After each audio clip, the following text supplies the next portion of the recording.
कल आपने torque due to a force about a point तक आपने स्टडी कर ली थी, सही है। आज बात करते हैं about an axis, about an axis. तो torque due to a force, हाँ जी, अबाउट एन एक्सिस। चलिए जरा देखिए क्या कहानी है। पहले पॉइंट हुआ करता था और अब एक्सिस की बात है। सोचो यहां बॉडी है और ये एक एक्सिस है और ये इस तरीके से जेड एक्सिस है पूरी, क्लियर। हम यहां कोई फोर्स लगाते हैं, लेट सपोज यहां लगाते हैं इस पॉइंट पे, तो जो काम हमने वहां किया था वो सारा काम आप फिर से वैसे ही करो, आप कोई चेंज नहीं करना है। इस थीटा को आप इस लाइन को पीछे भी ले जा सकते हो, इस फोर्स की लाइन ऑफ एक्शन को आप आगे एक्सटेंड कर सकते हो।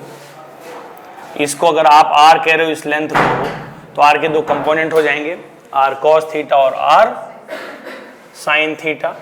इसको हम परपेंडिकुलर डिस्टेंस भी कहेंगे। ये फोर्स है, ये इसकी परपेंडिकुलर डिस्टेंस है। तो जो चीज वहां डिफाइंड की थी एज इज इट है, कोई डिफरेंस नहीं है। कि हम टॉर्क अबाउट अगर एक्सिस की बात कर रहे हैं, टॉर्क अबाउट जेड एक्सिस ले लो यहाँ पर, या रोटेशनल एक्सिस ले लो, मतलब रोटेशनल एक्सिस का मतलब जो आपको साइन दिखा दिया गया उसके अबाउट, तो आर क्रॉस है। वहां पर आर जो वेक्टर होता था वो पॉइंट से ड्रॉ किया जाता था, और यहां पर जो आर वेक्टर होगा वो एक्सिस से ड्रॉ होगा, इतना फर्क होगा, सही है। Are F sign of theta सब कुछ बिल्कुल वैसा ही है, सब कुछ वैसे ही है। ऐसे यहाँ पर भी कैटेगराइज्ड कर दो इसको, tau is equal to R F sine theta. एक तो ये वाला पार्ट, दूसरा क्या हुआ करता था कि हमने एफ का कंपोनेंट कर लिया था, याद है कुछ, एफ कॉस ऑफ थीटा। ये वाला पार्ट क्या था, एफ साइन ऑफ थीटा। यहाँ भी टॉर्क कितना लिखा जाएगा, F into sorry R into F sine theta, और बाद में आप इसे आर इंटू एफ परपेंडिकुलर लिख रहे थे। कोई डिफरेंस ही नहीं है ना, सब कुछ है इट। बस वहां पॉइंट से हम परपेंडिकुलर डिस्टेंस लिया करते थे, यहाँ हम रोटेशनल एक्सिस से लाइन ऑफ एक्शन की परपेंडिकुलर डिस्टेंस लेंगे, ठीक है। यहाँ वही तरीका है कि ये जो आर है ये एफ है, तो आर के दो क्या कर दो कंपोनेंट, ये थीटा है, ये वाला पार्ट थीटा है, R cos R sine theta, और अब यहाँ क्या लिख दो आप, F into R sine theta, correct, ठीक है। तो फिर पॉइंट और एक्सिस के अबाउट अभी तो कोई डिफरेंस दिखा नहीं, सही है, ओके। लेकिन सोचो अच्छा कि अगर ऐसा हुआ कि ये रोटेशनल एक्सिस है और ये फोर्स हो, जो फोर्स यहां से होकर के गुजरे, जो line of action of force उसकी जो है वो उस रोटेशनल एक्सिस को इंटरसेक्ट करे। अब आर परपेंडिकुलर कितना हो जाएगा, 0, और अगर आर परपेंडिकुलर 0 हो जाएगा तो टॉर्क कितना मिलेगा, 0। ये वाला फोर्स कोई टॉर्क नहीं देगा, ये वाला फोर्स भी कोई टॉर्क नहीं देगा, ये वाला फोर्स भी कोई टॉर्क नहीं देगा। इन सब में क्या आंसर आएगा, 0। वहां पॉइंट से पास होता था line of action of force, यहां एक्सिस से यदि पास हो रहा है line of action of force, तो उस एक्सिस के अबाउट कोई टॉर्क नहीं मिलेगा। केवल एक स्पेशल केस है बस, वो जरा सुनो आप। मान लो ये कोई बॉडी है, ये कोई रोटेशनल एक्सिस है, ठीक है। एक मैंने फोर्स लगाया, ये वाई एक्सिस है, जो वाई एक्सिस के अलॉन्ग है, यहां से इसकी एक परपेंडिकुलर डिस्टेंस है। अब परपेंडिकुलर डिस्टेंस तो है, फोर्स है, ये फोर्स टॉर्क देगा कि नहीं देगा, ये एक थोड़ा अलग सा पार्ट है। बताएं कितने लोगों को लगता है कि देगा, टॉर्क देगा, कितने लोगों को लगता है टॉर्क नहीं देगा। रोटेशनल एक्सिस है, ये फोर्स है, तो यदि कोई फोर्स रोटेशनल एक्सिस के पैरेलल है तो वो कोई टॉर्क प्रोवाइड नहीं करता है। कितना आएगा इसका टॉर्क, 0। भले उसकी परपेंडिकुलर डिस्टेंस तो है लेकिन वहां कोई टॉर्क नहीं मिलता है। इसको पहले प्रैक्टिकल लेवल पर समझ लो, और समझाते हैं यहाँ पर, फिर इसके बाद इसको हम वैसे समझा देंगे। देखो ये मान लीजिएगा ये डोर है, अब ये डोर किसी पॉइंट के अबाउट रोटेट नहीं करता है बल्कि एक्सिस के अबाउट रोटेट करता है, आराम से समझ लो, ठीक है।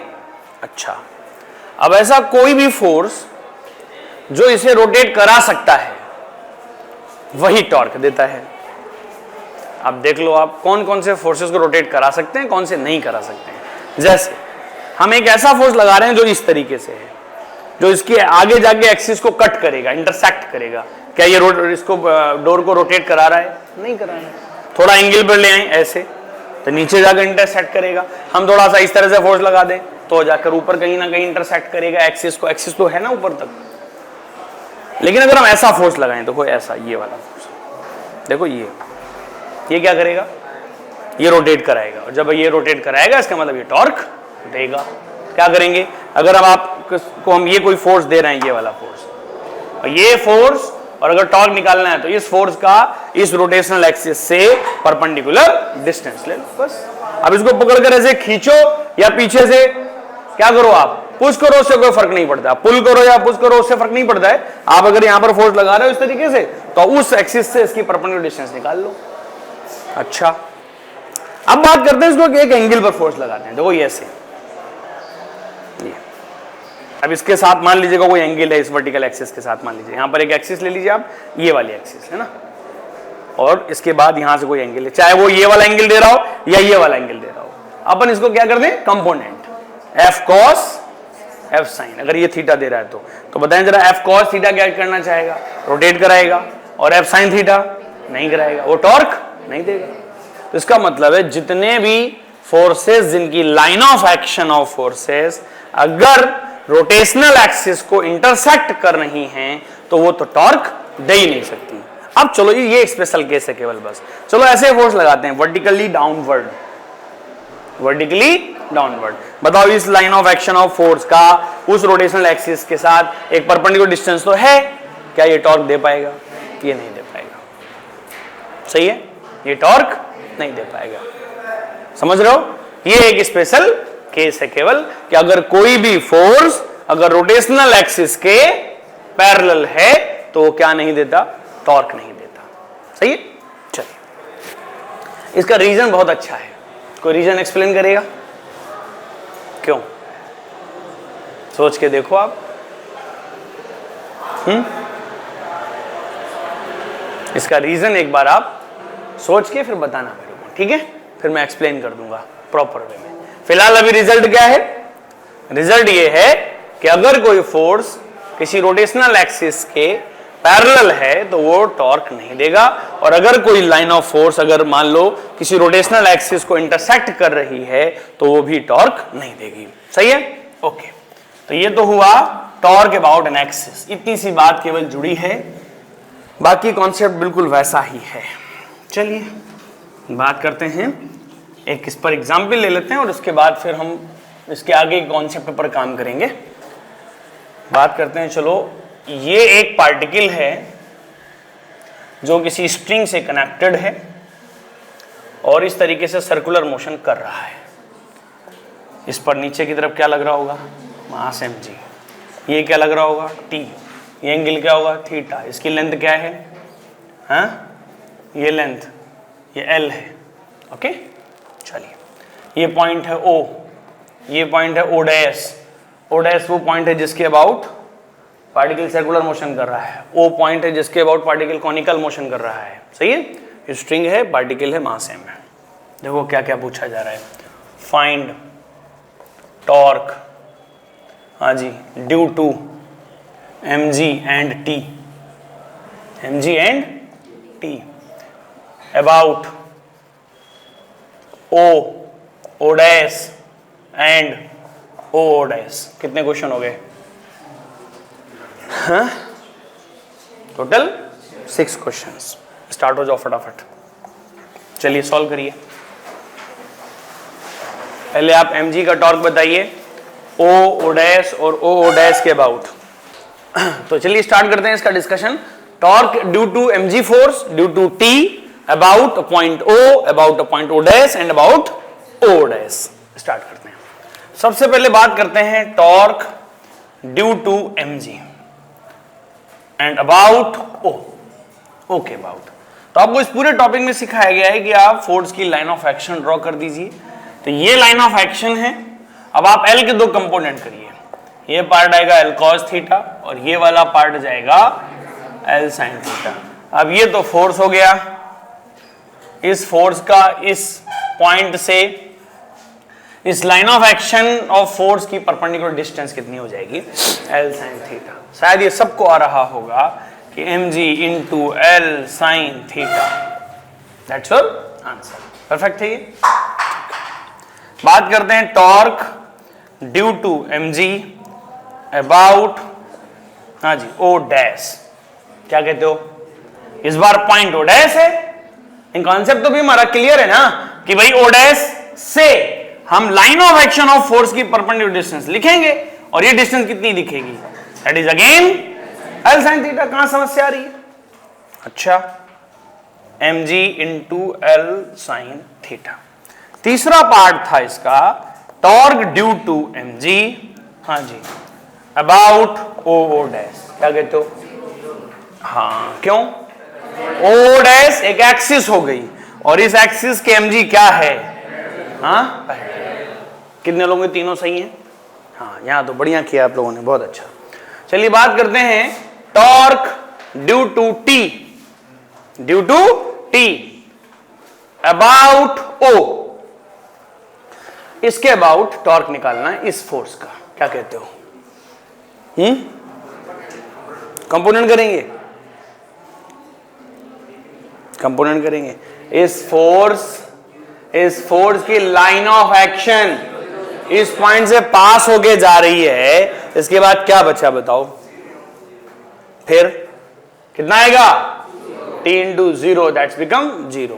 परपेंडिकुलर डिस्टेंस कितनी है, 0 है, तो O के अबाउट कोई टॉर्क नहीं मिलेगा। चलिए बात करते हैं torque due to T about O dash.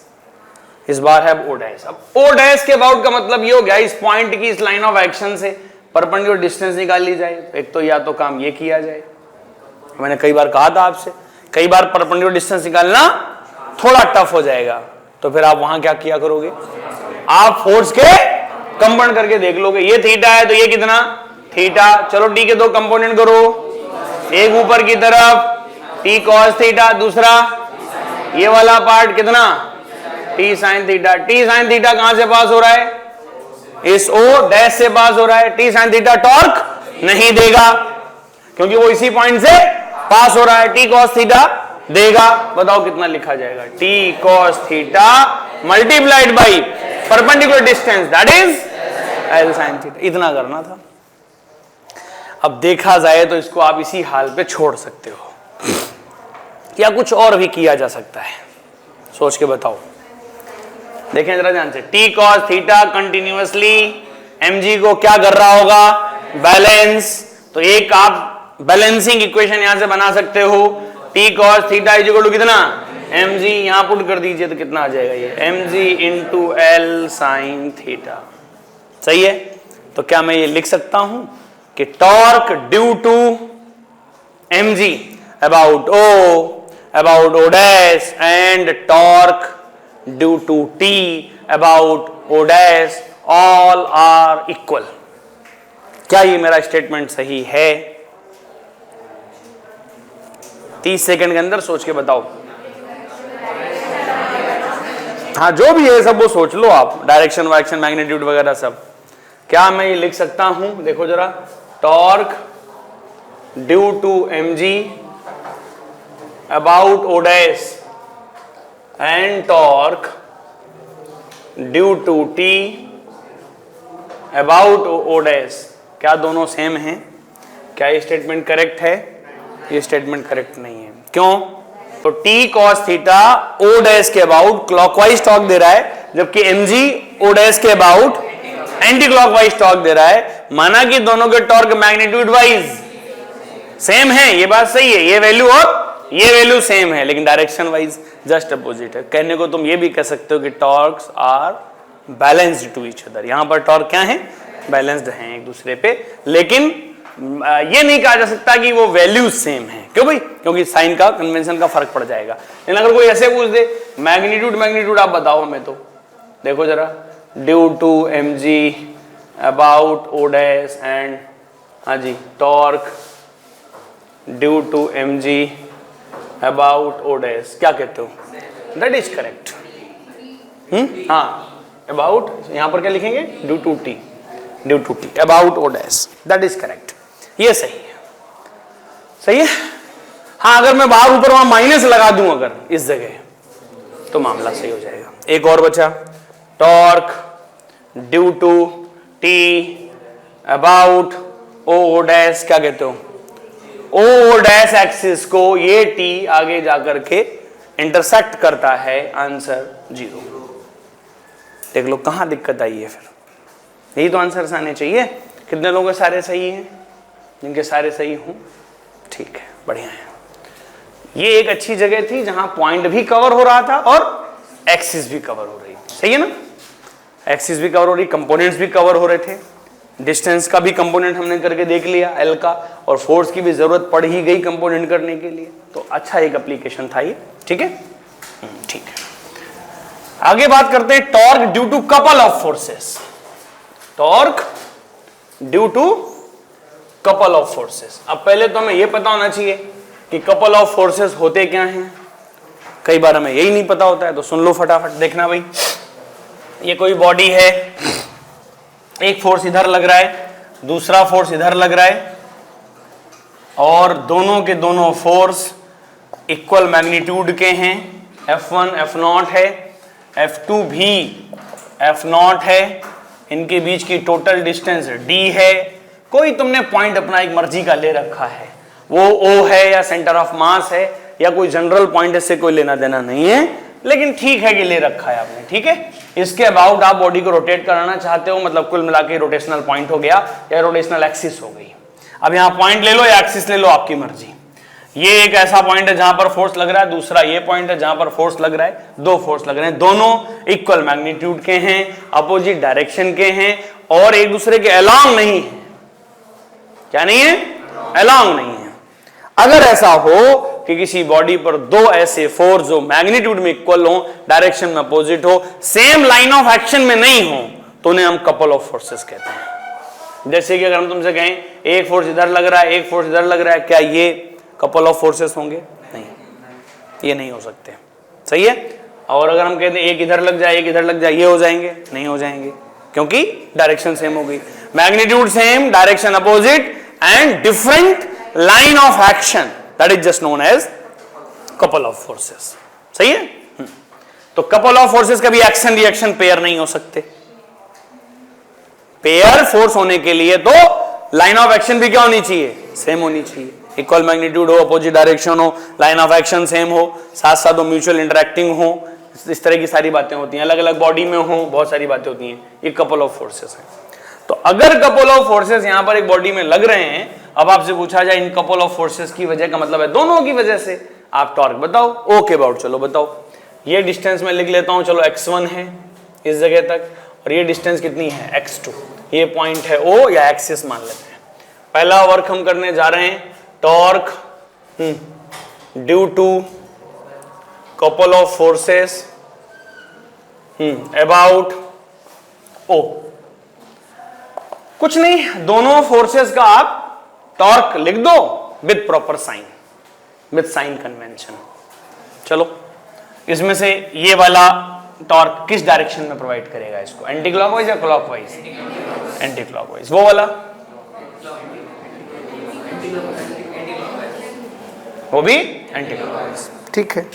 चलो एंटी क्लॉकवाइज लिखते हैं इसकी वैल्यू F1 इंटू x1। क्यों?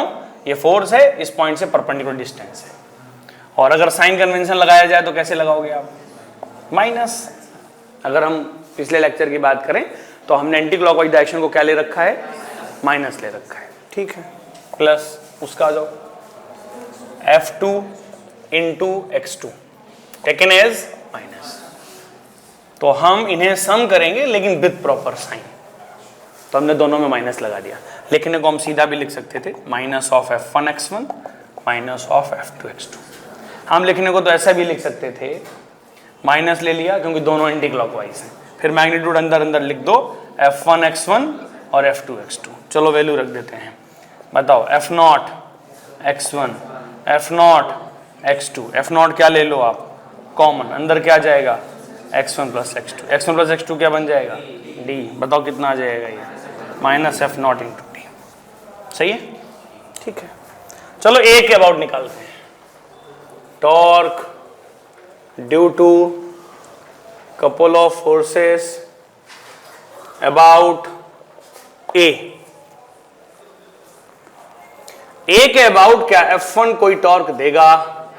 नहीं देगा। क्यों नहीं देगा? क्योंकि ये वाला फोर्स इस पॉइंट से पास होके जा रहा है।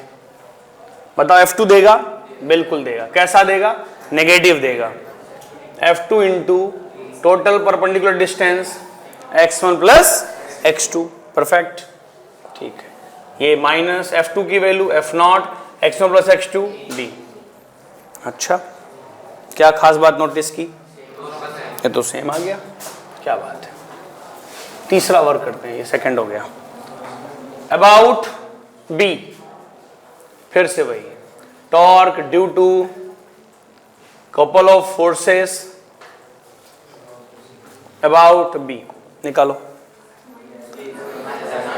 F1 into x1 plus x2 taken as negative, F2 into 0।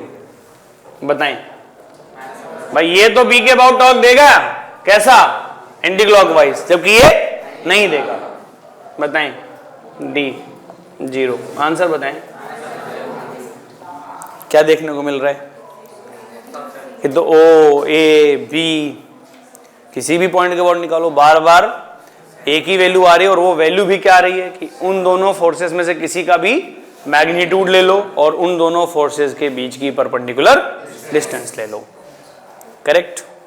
अच्छा, एक काम करते हैं, एक और पॉइंट लेता हूं मैं, जनरल पॉइंट यहां कहीं लेता हूं इस जगह। तो O हो गया, A हो गया, B हो गया, चलो C पॉइंट लेता हूं। और ये यहां से ना स्मॉल d डिस्टेंस पर लेता है। चलो C के अबाउट काम करते हैं। Torque about C। बताएं F1 कैसा देगा C के about? Anti clockwise, clockwise? Anti clockwise.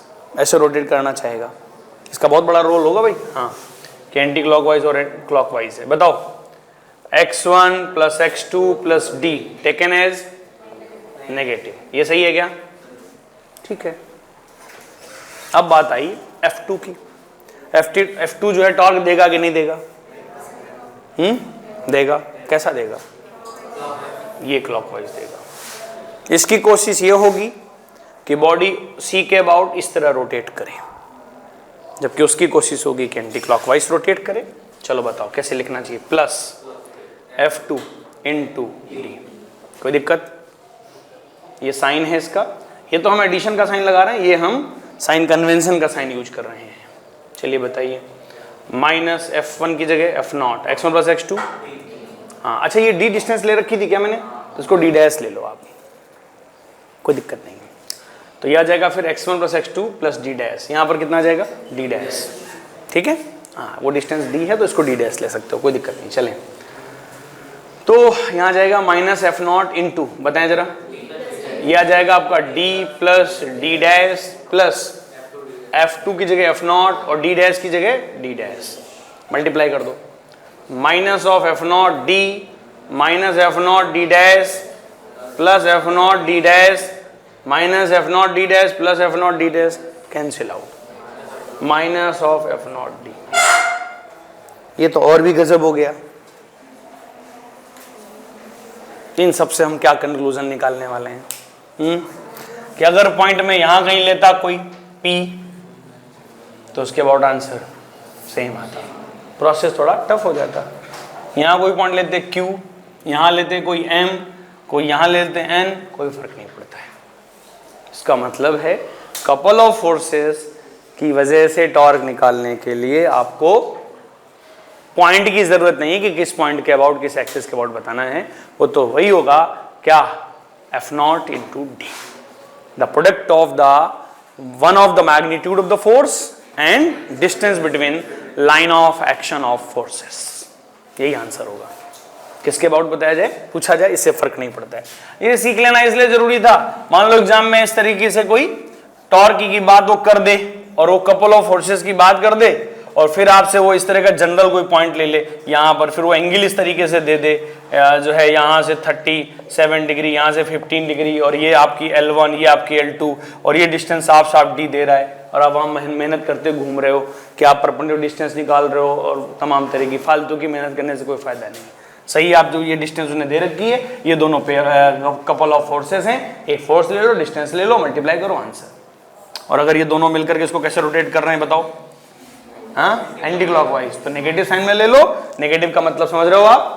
Negative sign का मतलब ये हो गया एंटी क्लॉकवाइज रोटेशन, मतलब टॉर्क की डायरेक्शन किधर? आउटवर्ड, आउटवर्ड मतलब प्लस ऑफ के कैप। और अगर ऐसा है मान लीजिएगा कि यहाँ पर ये फोर्स और ये वाला फोर्स ऐसा है, तब ये बॉडी को क्या करना चाहते हैं? दोनों मिलकर के क्लॉकवाइज रोटेट कराना चाहते हैं। इसका मतलब अब क्या क्या लिखेंगे हम? इनवर्ड डायरेक्शन होगी, clockwise rotation, sense of rotation की डायरेक्शन क्लॉकवाइज होगी, और माइनस ऑफ के कैप होगा। साइन के मामले में प्लस साइन लिखा जाएगा।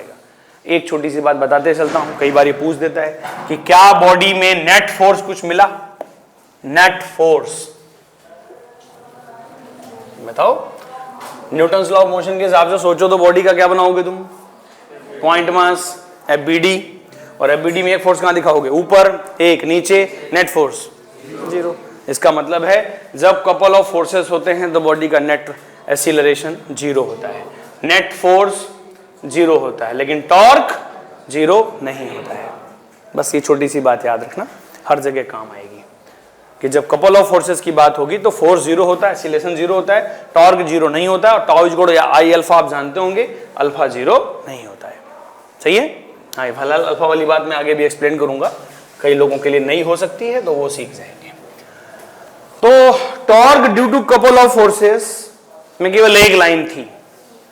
मैंने तो इतना आपको एक्सप्लेन करते हुए फिर जाकर इसका रिजल्ट बताया है, वरना सीधे बता सकते थे कि torque due to couple of forces में एक फोर्स ले लो और परपेंडिकुलर डिस्टेंस से मल्टीप्लाई कर दो, पॉइंट कोई भी हो, किसी के अबाउट भी निकाल रहे हो, इससे कोई फर्क नहीं पड़ता है। अब आती बात, देखो टॉर्क पूरा आप सीख गए हो, एक फोर्स की वजह से, दो फोर्स की वजह से। अब अगर मल्टीपल ऑफ फोर्सेस की बात करें कि मल्टीपल ऑफ फोर्सेस का टॉर्क निकालना है, तो वहां तो आपको बस ढंग से फोर्स, ढंग से परपेंडिकुलर डिस्टेंस लिखनी आती हो, ढंग से उसकी डायरेक्शन लेनी आती हो, बस वो हो जाता है। तो एक एग्जांपल मैं करा रहा हूं, और उसके बाद हम कहां चले जाएंगे? एप्लीकेशन ऑफ टॉर्क में। 3 मेनली उसके एप्लीकेशंस होते हैं। 3 एप्लीकेशंस में ऐसा होता है कि मैक्सिमम क्वेश्चंस उसमें कैटेगराइज्ड हो जाते हैं। 3 कैटेगरी हैं केवल, बस, है ना। न्यूमेरिकल अप्रोच भी उसको बोल सकते हो, एप्लीकेशन ऑफ द टॉर्क भी बोल सकते हो, और टॉर्क कंप्लीट हो जाता है। चलिए शुरू करते हैं। एक जनरल सा क्वेश्चन लेते हैं। आओ देखो, ये एक सोचो कि डिस्क है कोई, ठीक है, डिस्क। ये पॉइंट O है। ये अकेला एक क्वेश्चन कर देने से आप लगभग टॉर्क को लिखना अच्छे से सीख जाओगे। देखो भाई, F1 की वैल्यू है 200 न्यूटन। अच्छा, रेडियस है, रेडियस 10 मीटर। अब आप में से कोई ऐसा नहीं होगा जो जिसको ये दिक्कत आएगी हम इसकी वजह से इस पॉइंट के अबाउट या एक्सिस के अबाउट टॉर्क नहीं लिख पाएंगे। लिख लोगे ना?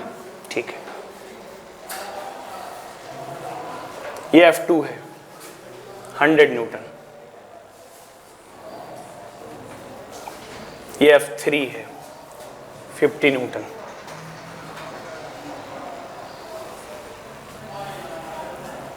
यहां से एक एंगल है, ये 60 डिग्री था, ये यहां से 60 डिग्री है। एक फोर्स है F4 100 न्यूटन इस जगह पर। एक फोर्स है, लेट सपोज ऐसा, F5 50 न्यूटन, वर्टिकली अपवर्ड एक फोर्स है 30 degree angle. F6 20 Newton,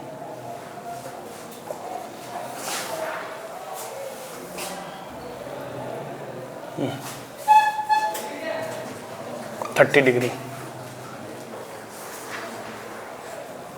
F6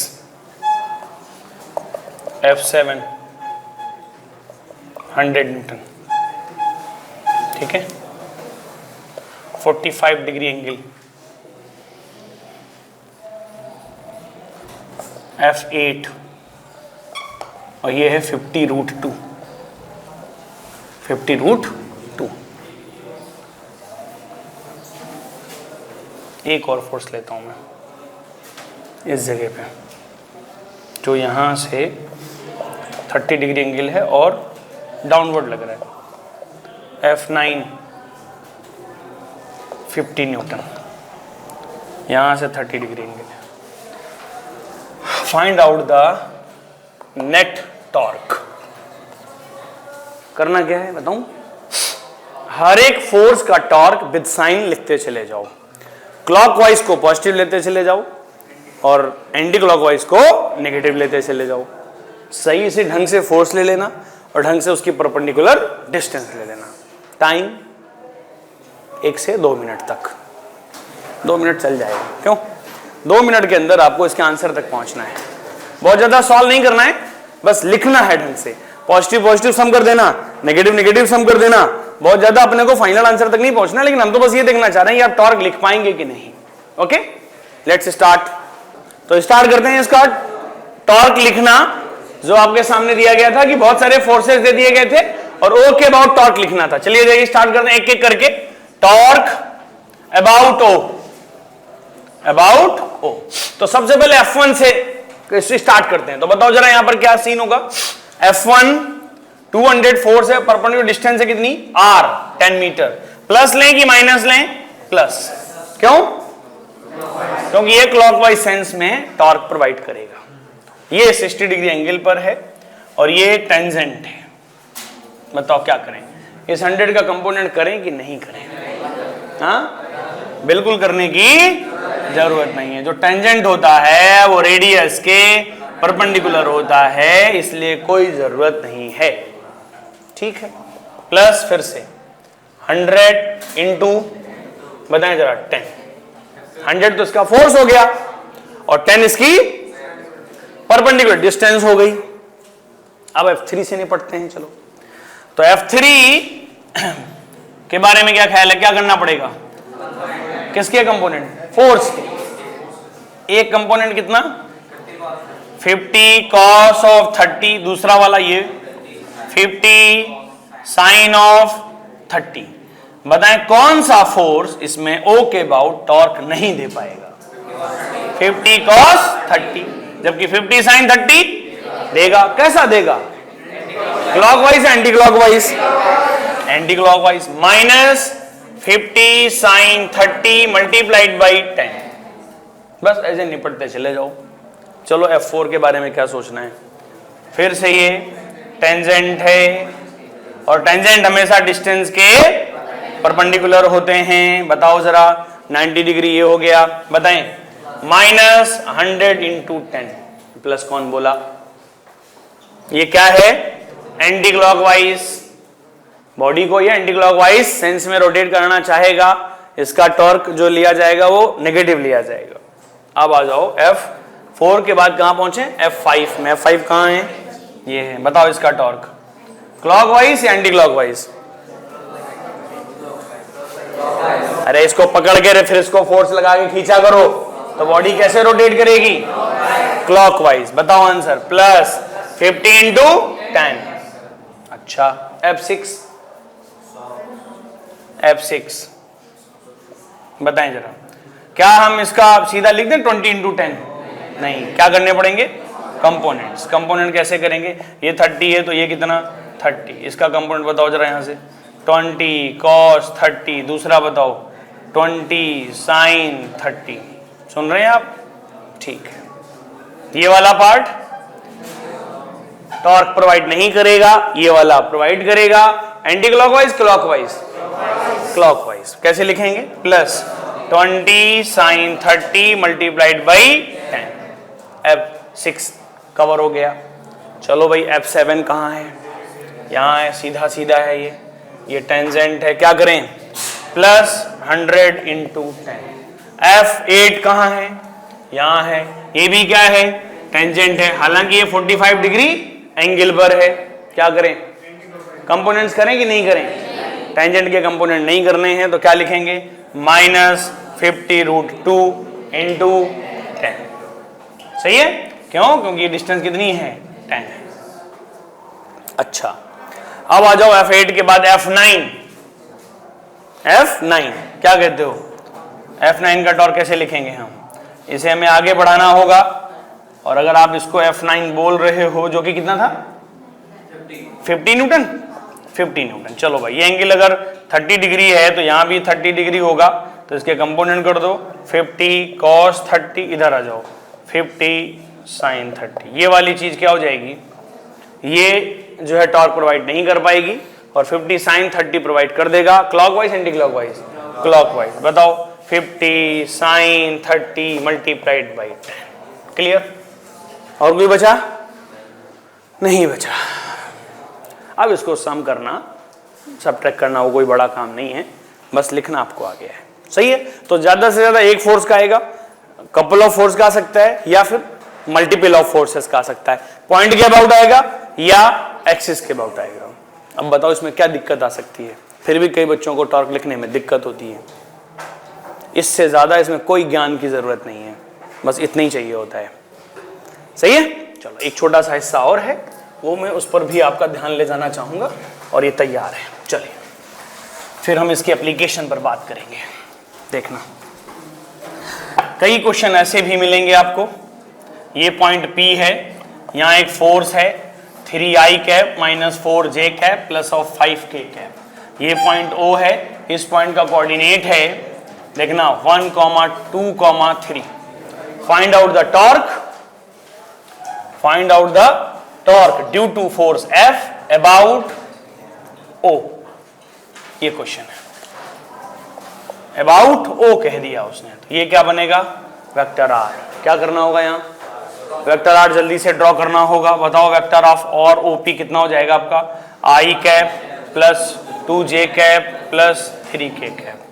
force बताओ 3i cap minus 4j cap plus 5k cap. बताएं जरा, टॉर्क का सबसे इनिशियल जनरल फॉर्मूला क्या आया था, R क्रॉस F। क्या लगा देंगे आप, हाँ, डिटर्मिनेंट मेथड। बताओ जल्दी से, I J K, I की J K की तीनों की जगह वैल्यू रख दो आप। तो सबसे पहले वेक्टर R की रखो, तो R वेक्टर में जरा देखो ध्यान से क्या लिखा हुआ, ये 1, 2 और 3, और वेक्टर F में 3, -4 और 5। सॉल्व करना आता है? चलो बताओ फटाफट। I के साथ क्या लिखोगे आप, 5 2 10, और माइनस माइनस प्लस कितना 12, माइनस ऑफ j कैप। फिर बताओ जल्दी से 1 और 5, 5 - 9 प्लस ऑफ k कैप। बताएं जरा, इनका मल्टीप्लाई कर दो, तो माइनस ऑफ 4 माइनस ऑफ 6। सही है क्या? चलिए इसको सॉल्व करते हैं जल्दी से। बताएं 22 I कैप, ये कितना -4 minus minus plus 4 j cap. यहां बताओ माइनस ऑफ 10 क्या k cap. This is the value of torque. Magnitude चाहिए तो आप समझ रहे होंगे क्या करना होगा, अंडर रूट ऑफ 22 का स्क्वायर, 4 का स्क्वायर, 10 का स्क्वायर। वो -10 का स्क्वायर करो, 10 का करो, बात बराबर है, ये आंसर आ जाएगा। ये एक और हिस्सा है, कवर हो जाएगा। कई बार इस तरह के भी क्वेश्चन फ्रेम करके देता है। मैं इसको रफ कर दूं, तैयार है?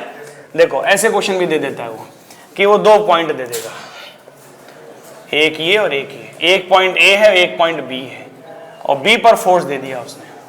A पॉइंट दे दिया 2, -3, 4, ये दे दिया उसने -2, 3, 6, और फिर कह दिया आपने को कि टॉर्क बताओ, टॉर्क बताओ A के अबाउट। किसके अबाउट? A के अबाउट, ना कि O के अबाउट। अब क्या करोगे, जब A के अबाउट पूछा है तो आपके लिए तो फिर वेक्टर R तो A से ड्रॉ करने वाला वेक्टर R हुआ ना, A से B के लिए जो ड्रॉ किया गया। तब यहां क्या करोगे आप यहां ड्रॉ करोगे R of AB vector, R of AB vector. चलो बताओ कैसे करोगे। हाँ, x1 y1 z1, x2 y2 z2, इससे इसको सब्ट्रैक्ट करो, तो -2 से 2 सब्ट्रैक्ट करो, -4 ऑफ I कैप प्लस 3 से -3 को सब्ट्रैक्ट करो, 6 ऑफ j कैप, 6 से 4 सब्ट्रैक्ट करो, plus of 2k cap. This is the R of AB। Force पता है, फिर से same procedure, R cross F, जो कि किसके अबाउट होगा इस बार, हाँ, A के अबाउट होगा। सही है? टॉर्क अगर पूछने की बात अगर करें तो जितना आपको ये 2 लेक्चर में बताया गया है, इन्हीं में से चीजें कवर हो जाएंगी। सही है? अब इसका एक बहुत इंपॉर्टेंट हिस्सा है एप्लीकेशन ऑफ द टॉर्क। चलो स्टार्ट करते हैं। तीन तरह के एप्लीकेशन मेनली होते हैं यहां पर। पहला एप्लीकेशन है इक्विलिब्रियम बेस्ड क्वेश्चंस। क्या है? Equilibrium based questions. Applications of torque concept. Torque concept के एप्लीकेशन। पहला है इक्विलिब्रियम बेस्ड क्वेश्चंस। दूसरा है आपका point of application of force. और तीसरा है application of the formula tau is equal to I alpha. Tau is equal to I alpha. और the introduction of the formula tau is equal to I alpha. Application of the formula tau is equal to I alpha. ये actually में कहां से आया, कैसे आया, इस पर भी खूब क्वेश्चंस होते हैं। बहुत सारे क्वेश्चन इस पर बेस्ड होते हैं, है ना। ज्यादातर बच्चे तो केवल इसी की प्रैक्टिस करते हैं। थोड़ा सा यहाँ कम प्रैक्टिस करते हैं या यहाँ कम करते हैं, केवल इसी की करते हैं। अपने को तीनों करनी है अच्छे से। सही है? ओके। इसके बाद टॉर्क कंप्लीट हो जाता है। तो स्टार्ट करते हैं इक्विलिब्रियम बेस्ड क्वेश्चंस की। स्टार्ट करें, है ना। टाइम हो गया है क्या? एक तो हो जाएगा, क्वेश्चन नहीं हो जाएगा। हाँ, वैसे एक लेक्चर का है ये दोनों, और एक लेक्चर का ये, 2 लेक्चर में खत्म है ये। तो नेक्स्ट क्लास में ले लें। क्यों भाई? सही बात है। चलो इसको एंड कर दो एक बार फटाफट। ओके, तो इसके बाद बोल तो लेने दो यार। इसके बाद अपन नेक्स्ट लेक्चर में डिस्कस करेंगे इक्विलिब्रियम बेस्ड क्वेश्चंस। आज के लिए इतना काफी है।